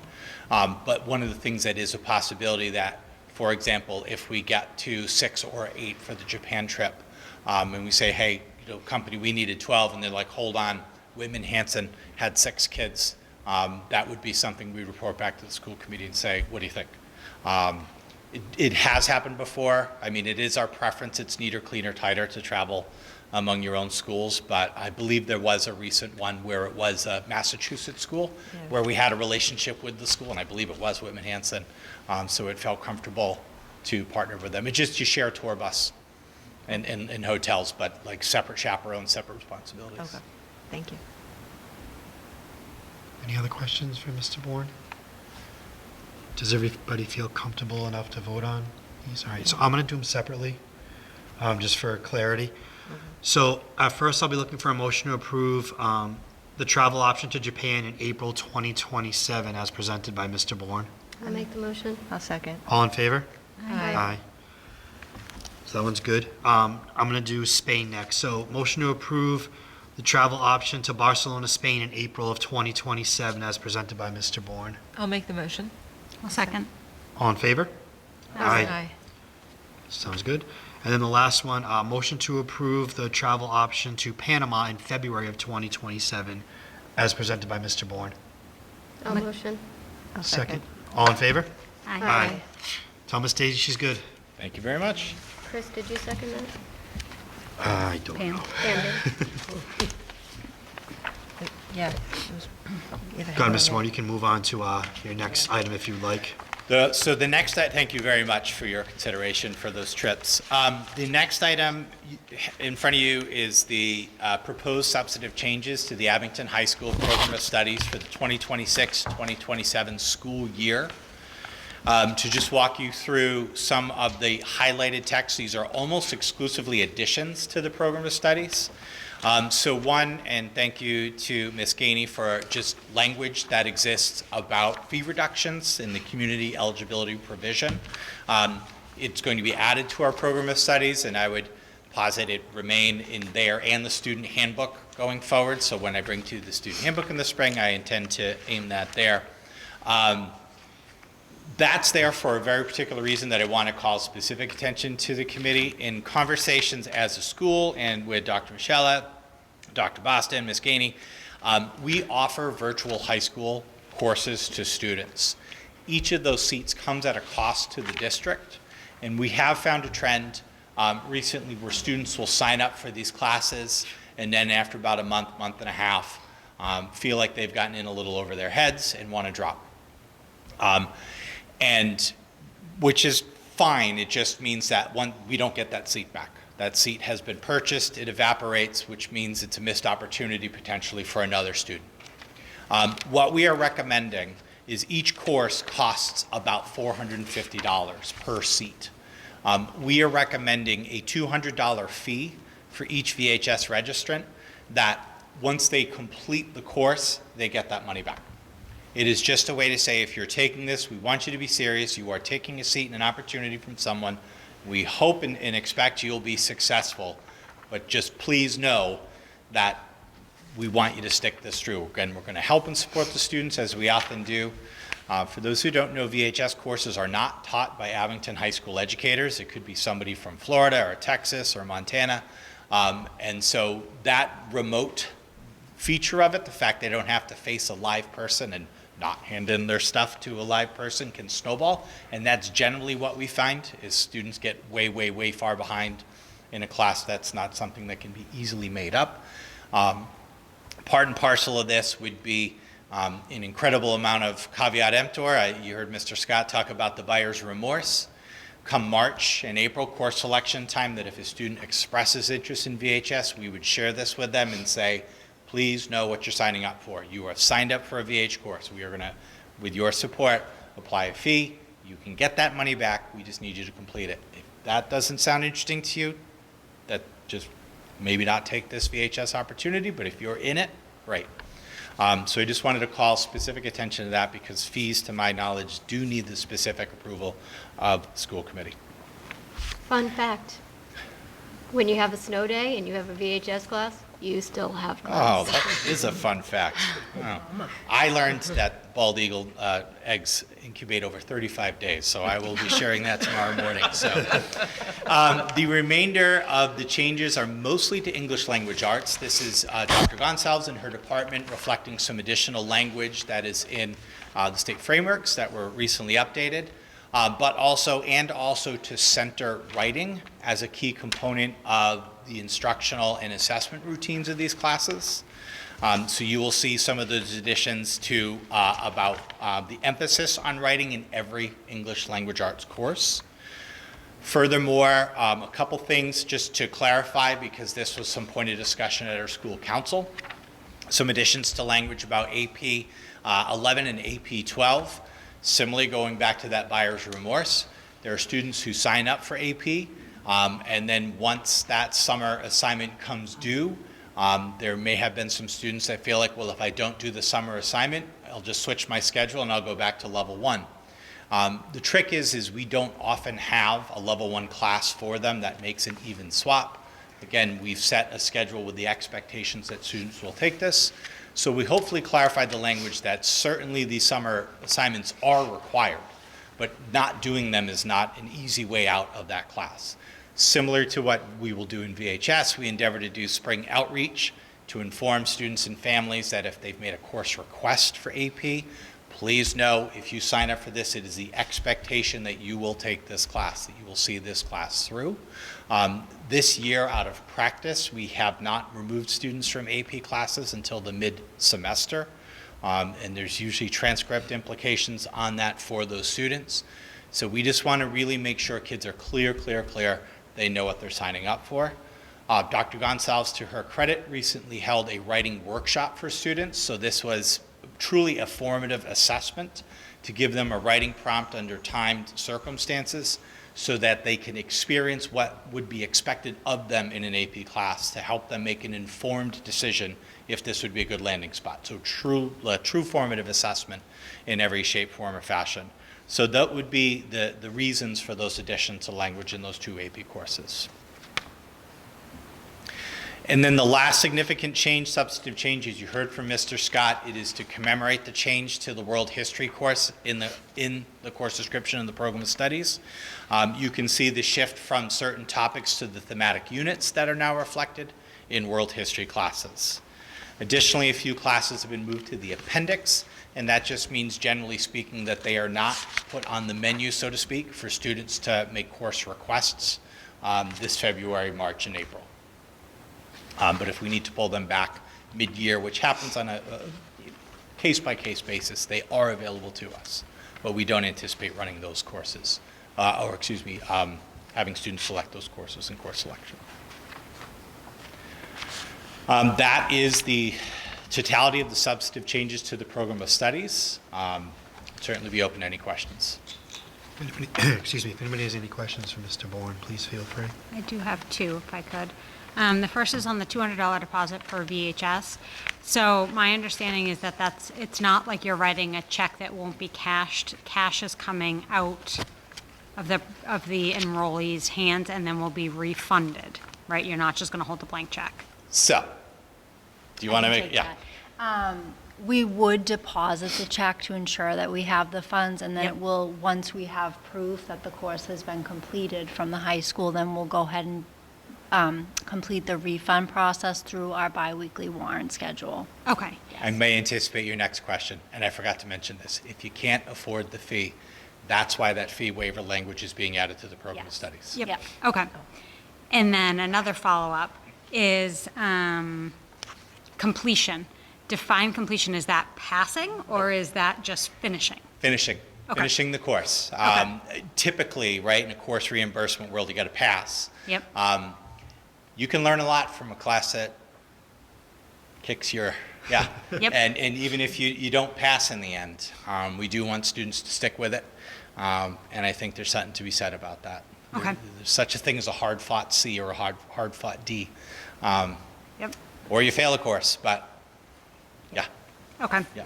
And then on the changes to the English department, we've added a prerequisite, a recommendation from the English teacher based on academic essay writing scores.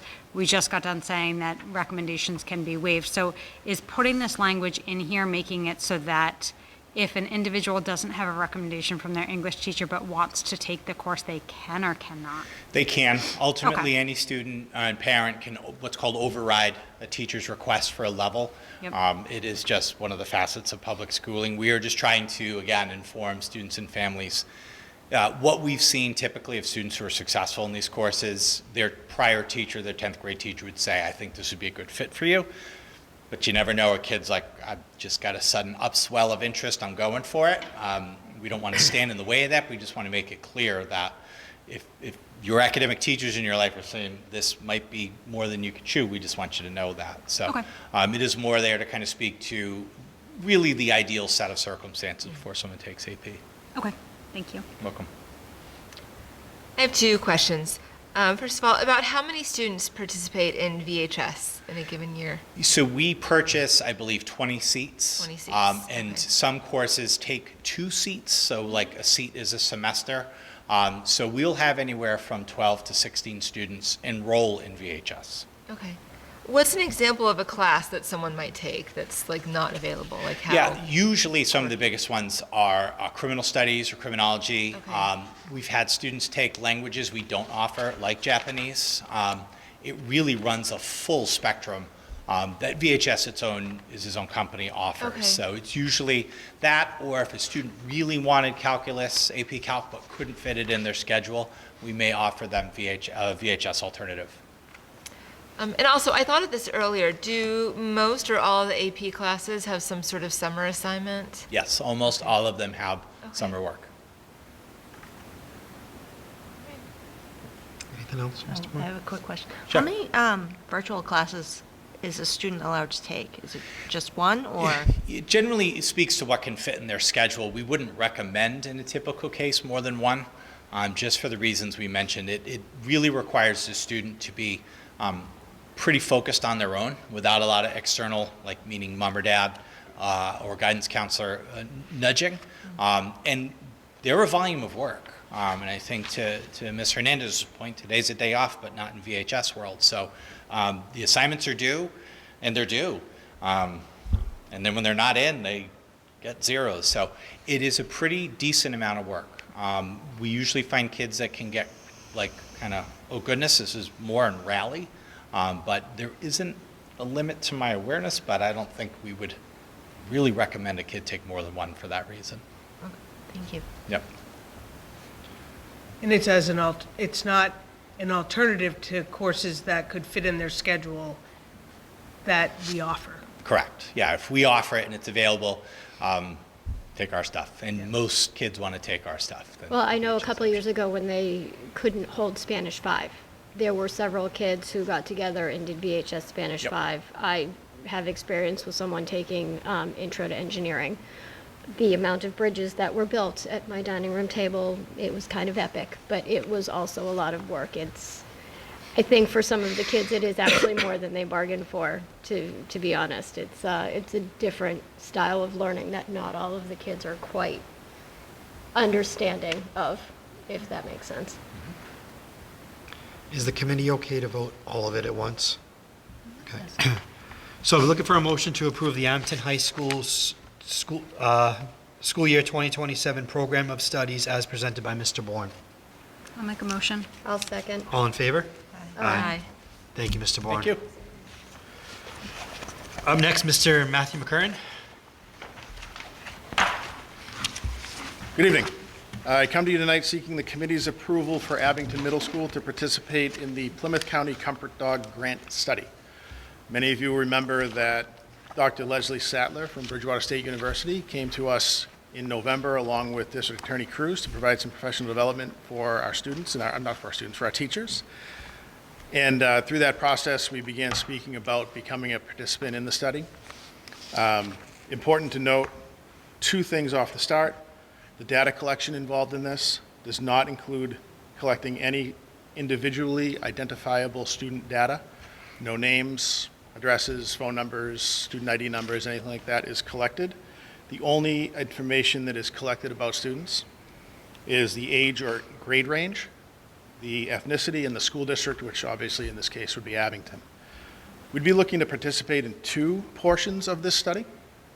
The first being calming classroom interventions. So through participation in that, we would identify classrooms that could benefit from the calming presence of the handler dog team. In our case, that would be Officer Morgan and Sergeant Harlow. In those classrooms, the officer dog team would visit them 2 days a week. Data collection would happen 4 days a week for the length of a month. The data is collected from the teacher after those visits and speaks to the temperature of the classroom, and what they mean by that is the calmness and readiness to learn, the time necessary for the class to be seated and ready for learning activities, and the amount of time students remain focused and on task.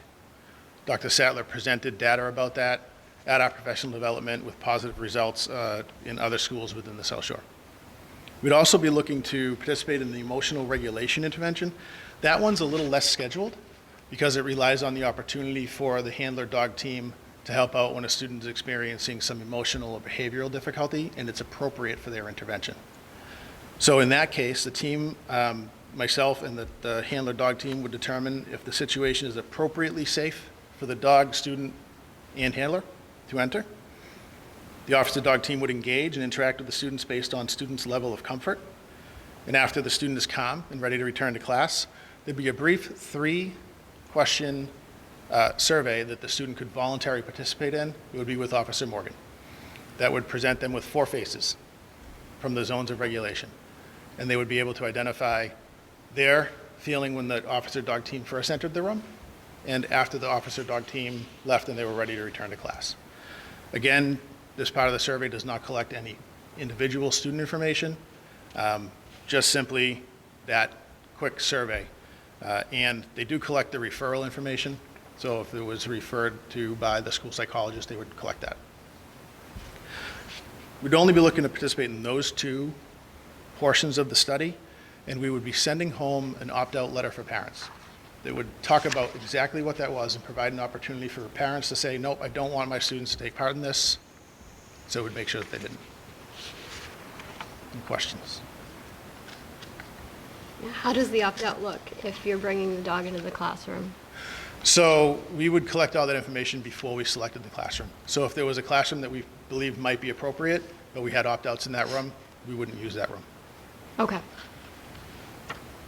And what about the parent whose child is allergic to dogs but forgot to opt out because they didn't see the piece of paper? Is there a match that's also done with known allergies? With Yeah, the great nurse? question. We'd run everything through our school nurse, and if there's known allergies, we also have a few students with a known fear of dogs. We'd make sure not to use those classrooms as well.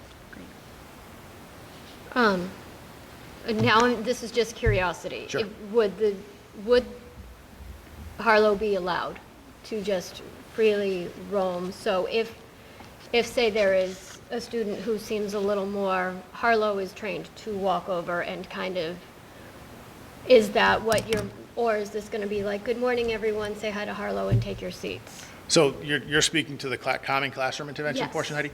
So there's some specific guidelines that the grant and the study provides. So Harlow and Officer Morgan would be in the classroom at the beginning of class. They'd be interacting with the students, not about anything in particular. How's your day going? Just seeing how that affects the temperature in the room. Okay. And would Officer Morgan be in full uniform? Yes, I believe she would. Okay. And I do believe we have the police department on board with this as well. And this isn't necessarily different than a different practice that already happens. Harlow is in classrooms, in cafeteria, in the library. This is now collecting data on that visit. Yeah, or those there's visits. a couple of purposes here. First, we've benefited from this. The Plymouth County Comfort Dog Program is the first of its kind in the nation. And as a grant that collects money from the state and federal government, they need to provide this information back to them, and we'd be happy to assist with that portion of it. The other piece is that this will help us to better utilize a resource that we have at our disposal in Harlow and Officer Morgan. Any other questions, Mr. McCurran? And this is just in the middle school. Right now, just in the middle school, yes. The data collection. The data is just- collection. Yes. Yes. Yeah. That's all I was Yeah. being asked to. Yeah, I just wanted to make sure that No, and as Harlow Doc- is in all the schools. As Dr. Michella said, a lot of this isn't new. The targeting of a specific classroom and collecting data on that is new. Having Harlow assist when a student is having a particularly bad moment in time is not new.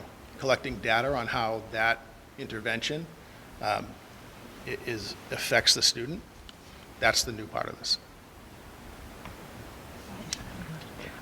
Officer Morgan's only allowed to interact with the kids to gather data, not to reprimand or anything. Our school resource officers are not in the business of reprimanding students at all. Nope, they do a very nice job, actually, of forming positive relationships with our kids. Anytime we have a disciplinary situation and they're around, we make sure that they're not part of that. And so that wouldn't change through this. Thank you. Any other questions, Mr. McCurran? If not, I'm going to look for a motion to approve Abington Middle School's participation in the Plymouth County Comfort Dog Program as presented by Mr. McCurran. Make a motion. Second. Second? All in favor? Aye. Thank you. Thank you, Mr. McCurran. I'm just going to tee up. So next up is the report of the superintendent, Dr. Michella. Excuse me. The first item we had was an update from the interim town manager, Michael Moresco. So we found out over the weekend that the select board had moved their meeting to today. I guess Mike texted you, let you know on Saturday, maybe Yep. Saturday, that he wouldn't be able to make it tonight. So we're going to, he's not here to talk to Abington's situation as far as finances. I do want to say thank you to Nicole Emery for reaching out to me on Friday to ask me if we had a meeting today. I told her yes. Was Mike Moresco on the agenda? I told her yes, but here we are right now. So we're going to look to have the new town manager, whoever that may be, at our February meeting possibly. Dr. Michelle will reach out to, I was going to say him or her, but I think it's only him option as of right now. So we'll see how that looks. That being said, we know the finances of the town are a big topic, right, even amongst us to know. So I've asked Dr. Michella and Mrs. Gainey, as they feel comfortable, to give a very high-level acknowledgement of where the town stands, but please understand this is not their purview, this is not their jurisdiction on it. So just to kind of set the stage, though, to give something out there. Thank you very much. So we have met with both the prior town manager and the current interim town manager, along with the town finance director, over the last couple of months to discuss the budget issues going into FY27. I want to start by saying that this is not unique to Abington. This is something that we're seeing across many, many communities in Massachusetts, and especially right now in the South Shore. If communities that are looking for overrides either last year, this year, or anticipating for next year, and Abington is no different. There are significant budget shortfalls anticipated for FY27, and the Board of Selectmen has suggested that that town meeting decide whether there'll be a Proposition 2.5 override vote in May. So why are we here? Again, I want to talk on the very, very highest level and let the town manager in February go into more detail. But the easiest explanation is that our expenses are outpacing our revenue. It's a simple math equation, that it costs more to do what we need to do and we're not getting enough money to do it. Some of the cost drivers for the town are similar to some of the cost drivers for the school, but they include health insurance, property insurance, liability insurance, infrastructure costs of repairs and maintenance, and salaries. So that's where it is. It costs more to do what we're doing, and we're over it's costing more than the 2.5% property tax increases that are allowed. The town Board of Selectmen and the town manager have asked department heads and the school department to provide two budgets, one a level service budget and one a level funded budget. And we talked last month about what our level service budget would be. And that is taking what we're doing this year in FY26 and how much it would cost to do in FY27. And so the level service budget for FY27, we're anticipating $34,358,222.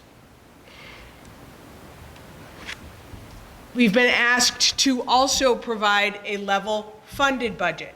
So that level funded budget means we're taking the amount of money we're using this year and providing that for same dollar amount for next year, which means that there will be a decrease in services because it costs us about $1.76 million more to do what we're doing this year, next year. And you'll see from the slide there, with a level service budget of $34,358,000 and a level funded budget using this year's budget of $32,354,000, there's a gap of $1.763 million. That gap is the things we spoke about last week when we did our increase by major category page. Included in that gap were salaries, special education, transportation, and operation and maintenance increases. If the Abington Public Schools had to cut $1.76 million from our operating budget, that would be the equivalent of cutting approximately 30 positions. 30 positions in the Abington Public Schools represents a little under 10% of our staff, would impact every school and really every child's experience. At our next school committee meeting, we will lay out what those positions are, but for now, please know that it's approximately 30 positions. I also need to just spend a moment talking about that $1.76 million is not a fixed number right now. That's how much it'll cost us as of today to replicate next year. But there are things within that $1.76 million that may make that number go up or make it go down. We've talked about special education costs are one area that is often very fluid this time of year. Dr. Robbins worked very closely with our out-of-district coordinator and our special education teachers within the district to identify students, to identify students that may go out of district next year, may come back to the district. We also have to take into account students that may move into the district that aren't here now that we need to account for next year. We also mentioned at our last meeting that we're going out to bid for our transportation contract for our regular education transportation. So we've anticipated a 20% increase with the hope that it'll come in lower than 20%.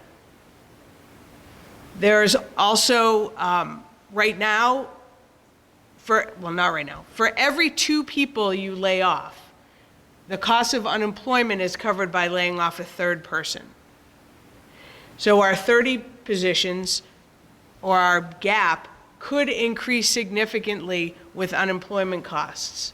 Right now, we're in conversations with the town around unemployment costs and which budgets those are going to be a part of, and how that amount of money will be covered. So this gap may increase with unemployment costs, and it could go down with those other things that I mentioned a moment ago. This is very significant and very challenging. Every single person in the Abington Public Schools is important. Can you go back to that first slide? Thank you. We have some expectations around how we run our district and what we provide for our students. And we believe that excellent academics is really important for Abington. We value skilled teachers, reasonable class sizes, and innovative technology. Those things will be impacted should we have to make these kind of cuts of $1.76 million. Our supports for our students and our comprehensive program around athletics, arts, enrichment clubs, and activities that make coming to school something that's important for kids and keeps students involved in our school community. So this will be impacted should we have to make that kind of reduction in our budget. And here is a visual around level service versus level funded. Level service budget maintains what we have. We're not growing, but we're maintaining the programs and services that we provide today. A level funded budget will result in cuts. Will result in cuts in staffing and program. Class size will be impacted and program will be impacted.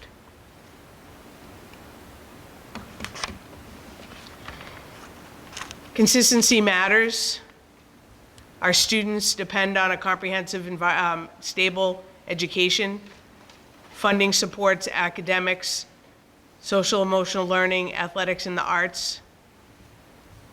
We have a long-term 5-year strategic plan.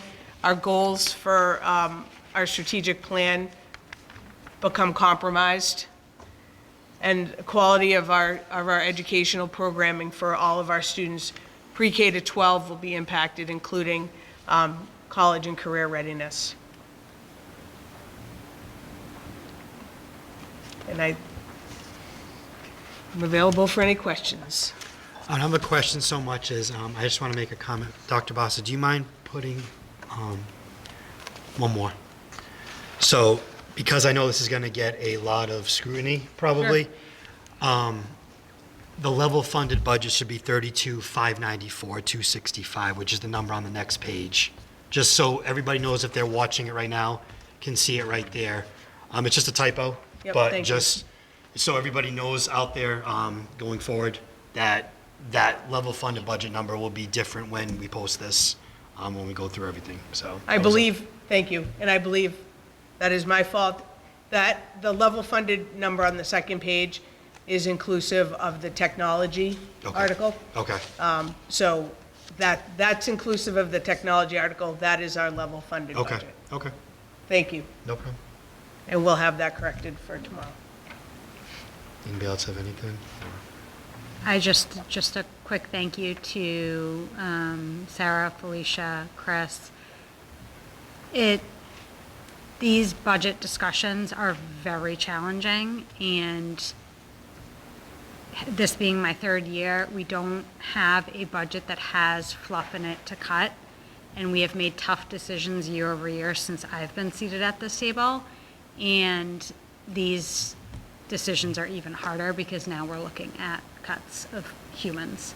And I just want to echo the point that this will impact every student, even if, you know, it's a certain grade teacher that is reduced and your student isn't in that grade. It will be felt across the entire district. It'll be felt across people who maintain their jobs and people who lose their jobs. We're a small community. We're a very tight-knit community. This number is really big, and I don't want to diminish the fact that this is taxpayer funds that people have to come up with, and there's a whole host of different things there. But this is really big for us as a school district, and I think we need people to pay attention and ask questions. And I appreciate, and hopefully I'm not offering something that you disagree with, but historically, our school department has been very accessible to any questions from anyone, not just those folks who sit on a school committee or a PTO or something like that. They have done so much research and they've spent so much time analyzing, as has each building administration. So just thank you to everyone who's having these tough conversations. And I'm hopeful that we have a good outcome for our kids and our families and our educators. Thank you. Thank you for presenting, something I know was probably painful to go through, but I think it's necessary. Appreciate you also covering some of the town stuff for us to get that out there for some questions that we may have had or people watching may have had and don't get to see it through the select board meetings for whatever reason. Thank you. May I provide a little bit of a timeline? Sure. So where this gets even more challenging is when you put names to the 30-ish positions that we're looking at. And over the last week, 2 weeks, Sarah Gainey and I have met with different, each school's faculty and described where we are and what the process is moving forward. So at our February school committee meeting, I'll be laying out the positions that we're proposing as part of our reduction in force. And I'll also have impacts to each of those positions on the school community and to our students' experience. The week prior to February school vacation, those educators and staff members who will be potentially impacted by a reduction in force will be having conversations with their school administrators to let them know that their position is potentially part of the reduction in staff, even though they won't be getting a layoff notice until, depending on how the Prop 2.5 override vote goes, they won't be getting a RIF notice until May. But I thought it very important that we're talking about people's professional lives and their families, and that if we're talking about positions publicly, that the people that are impacted by those positions should know that they're impacted. So I just want folks to know that those conversations will be happening in the next few weeks with our staff, and then the Tuesday after February vacation at our school committee meeting, I'll be presenting the positions that have been discussed and a lot with our administrative team. None of these are easy reductions, and you'll see more in the next few weeks. And can I just, as a parent and as a community member, sometimes it is hard to look at a number at $32.5 million and wonder how that wouldn't be enough. If you have that question, please ask. Please come, because I have sat at your desk way more than I think either of us ever expected. I'm a curriculum girl. I'm not a financial, and I have sat down several times and said, explain this to me, or I don't know what this means. Laying off 2 people, requiring a third, these are all conversations I've had to have to really educate myself. And I know it's so easy to look at numbers and go, if you just cut this out, then you'd have, like transportation. We have a crew here who is very thoughtful, very mindful. There's never really been a time when I've looked at this and thought this is in recent years and thought this is not a great use of taxpayer dollars. So please, if you have questions, ask them of the people who are equipped to answer them properly. I know there will be a lot of discussion, a lot of feelings. Again, I just ask if you're talking to your neighbor and there are questions, reach out to the people who can answer the questions best. Yes, thank you. I am available, Sarah's available, Yes. Chris is available, Dr. Robbins is available. If you have questions, please, please, please, please reach out. We also have budget documents online. We also have more budget documents and backup, and I'm happy to talk to anyone who would like to listen. Thank you. Moving on, excuse me, you're part of the Director of Finance and Operations. Sorry, I just want to Oh, add sorry. one other thank you tonight, Okay. just to change the subject a vibe? tiny bit, change the vibe a little bit. I just wanted to publicly thank the DPW staff, our custodians and our maintenance crew for the tireless work they spent in sub-freezing temperatures over the last 2 days in anticipation of getting us ready to open today. And last night's weather just put another wrench into it. So I just want to thank them. Today's no school day was in no fault of anybody's. Everyone worked unbelievably hard in very, very cold temperatures, and it just didn't align with being ready to open this morning. But I wanted to thank them. Great, yeah, we echo that sentiment. Can we also remind people to go at this with a little bit of patience in the next few days? The roadways still aren't clear. They're working right now on the parking lots and things like that, but patience hasn't been the forte of drivers in the morning in the best of conditions lately. As some of us have noticed firsthand, it's going to require a whole lot of patience. Give yourself extra time.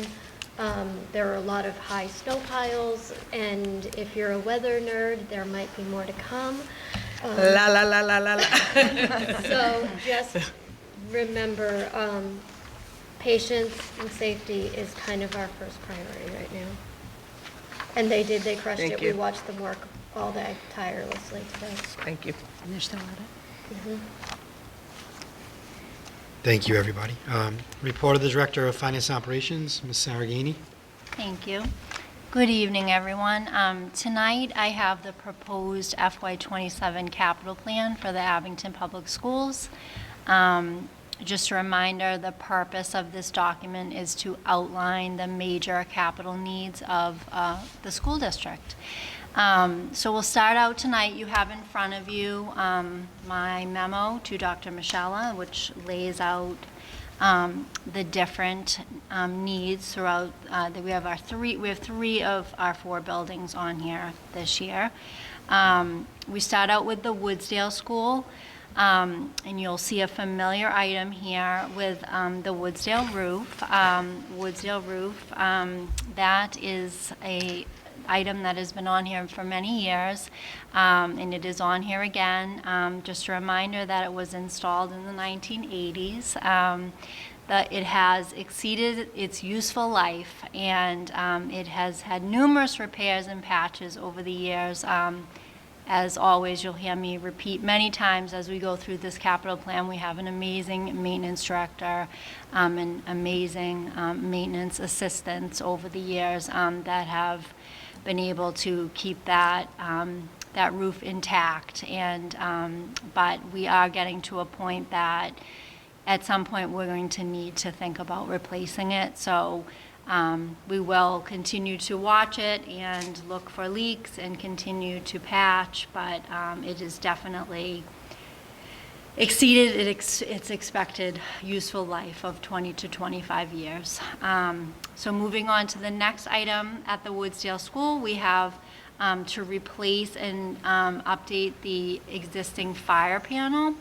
I'm going to talk about the fire panel at the Woodsdale, and that's also going to cover the same item at the Beaverbrook and Frollo. So it has been recommended by the Abington Fire Department to update and actually replace our existing fire panels at the Woodsdale, Beaverbrook, and Frollo.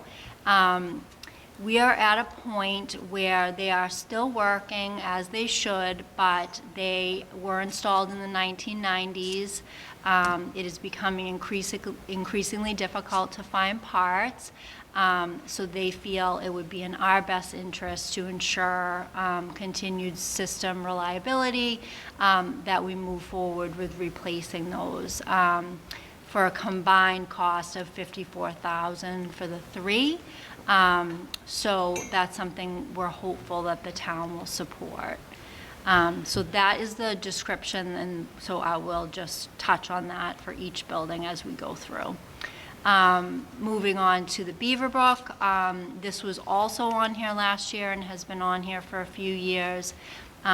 We do have a need to resurface all of the paved areas at the Beaverbrook due to age-related deterioration. We would like to resurface that parking lot, including the play areas, and reset the storm drains to support and improve drainage and functional access and movement throughout the lot.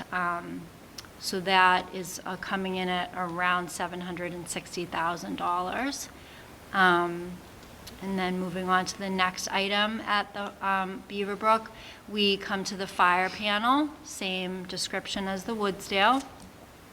And then next up at the Beaverbrook is the heating plant. So this is a little bit more complex. So we are on, for this capital plan, we have both boilers on here this year. Both of the boilers, they date back to the 1980s. And we have had a development in the heating plant at the Beaverbrook. Boiler number 1 has a cracked section and a subsequent leak. So we are currently operating on one boiler, boiler number 2. We have our insurance carrier and our HVAC company reviewing the situation for either a repair or replacement. But I can assure you that at this time, boiler number 2 has been able to keep the Beaverbrook warm and comfortable for staff and students, which is our number 1 goal and priority. But this really escalates this item for us. So I have highlighted that item on the capital plan that we would really need to move forward at this time with replacing and removing boiler number 1 at the Beaverbrook. So I'll pause for a second. Does anyone have any specific questions about that at this time? Or we can wait till the end, but. I have a question. Yes? If boiler number 2 is able to keep the building warm right now, why do we need boiler number 1? That's a really good question, Superintendent Michelle. That building is intended to run with both boilers. So it is handling the load right now, boiler number 2, but it was intended to run with 2 boilers. So that is long-term. It should have either one bigger boiler or 2 of the same size boilers. Boiler number 2 is of the same vintage as boiler number 1. So we need to make a move on boiler number 1 that has unfortunately stopped working at this time. We're So- getting by, but it might not last for much longer. Yeah, yep, so, The other thing is, if you're my age, you think, oh, 80s, that was like yesterday. No, we're talking 40-year-old boilers, and I don't know many people who have 40-year-old heating systems in their Yeah. current homes. So if you do, I'm so impressed. yeah, yep. So that's the situation there. So that's our highlighted item, definitely, on this capital plan. Okay, moving on to the Frollo. We have another familiar face on here. We have our exterior ADA compliant ramp. We still have the need to have an exterior ADA compliant ramp at the Frollo to provide more reliable access to the main floor of the building. We do have a ramp into the Frollo, and we do have the Garavanter, which takes you to the 3rd floor, but there is a need to have that exterior ADA compliant ramp. So that is estimating in at $183,750. The town is very much aware of that need, and we've talked about what that may look like, and would that tie in with the architecture of the Frollo, or what that may look like. So we have had conversations about that. And then lastly, also replacing the fire panel at the Frollo. So those are the capital plan items proposed for FY27. Are there any questions that I can answer? Anybody have any questions for Ms. Keeney? I was going to say, just one for boiler number 1. Yes. There's no safety risk for anyone at the school because it's not working. There's no safety risk at this time. It's warm and it's being monitored closely with these especially cold temperatures. We're doing building checks on the weekends. There's no safety risk at this time. So thank you for asking that question. Any other questions? If not, excuse me, I'll be looking for a motion to approve the fiscal year 27 capital plan to submit to the town, presented by Ms. Gainey. I'll make the motion. A second. All in favor? Aye. Up next, establishment of the next school committee meeting. It's Tuesday, February 24th, 2026 at 6:30 p.m.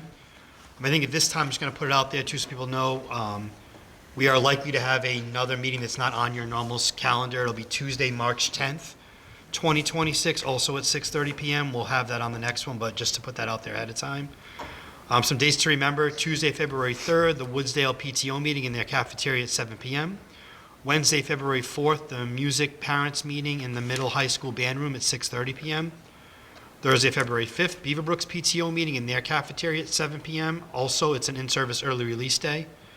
Monday, February 9th, the middle school PTO is meeting in the middle school cafeteria downstairs at 7 p.m. And finally, Monday, February 16th through Friday, February 20th is February break, and I believe the offices are also closed on the 16th, right, for President's Day? Okay. Chris, not to be a meeting extender, but there is a footnote to the discussion about the capital plan. Okay. I just had a couple more things. I wanted to answer the follow-up question from last week about the electricity savings. Okay. And also, I just wanted to note, as a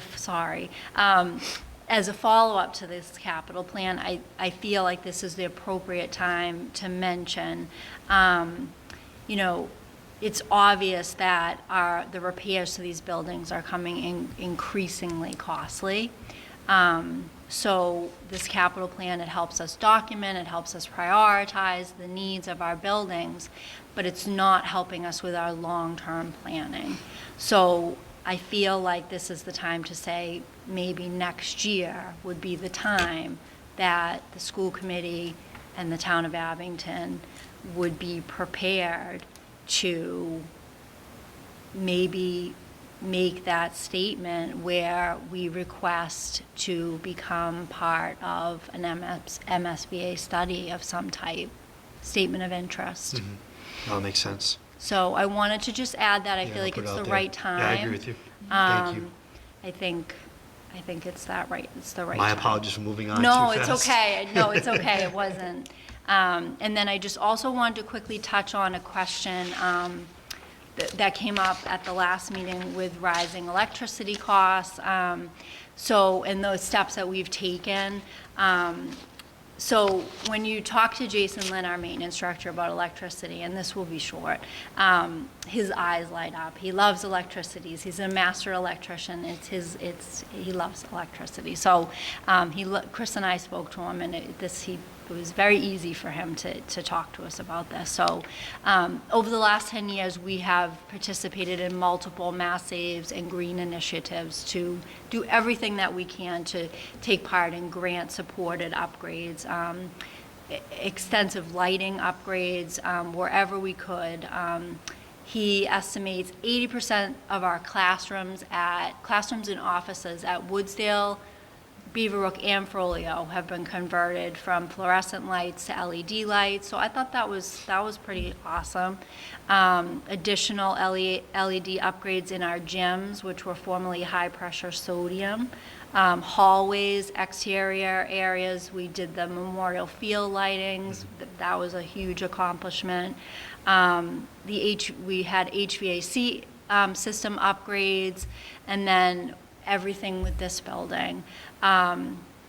Installation of modern energy-efficient HVAC systems. The building automation here was a huge accomplishment that really earned us the LEED silver certification by the U.S. Green Building Council, which is something to be very proud of. So this building is incredibly highly efficient. And of course, there is always work to be done, but we are committed to continuing the work. We will continue to partner with Mass Save. We will continue to look for grants. And we are always looking for improvement. So I hope that helps. Great, thank And you. if I can answer any questions, just let me know. Thank you. Okay, so we skipped it all, so I'll be looking for, if nobody else has anything to add, I'll be looking for a motion to adjourn. I'll make the motion. All in favor? Aye. Aye. Thank you. Everybody have a good night. Thank you.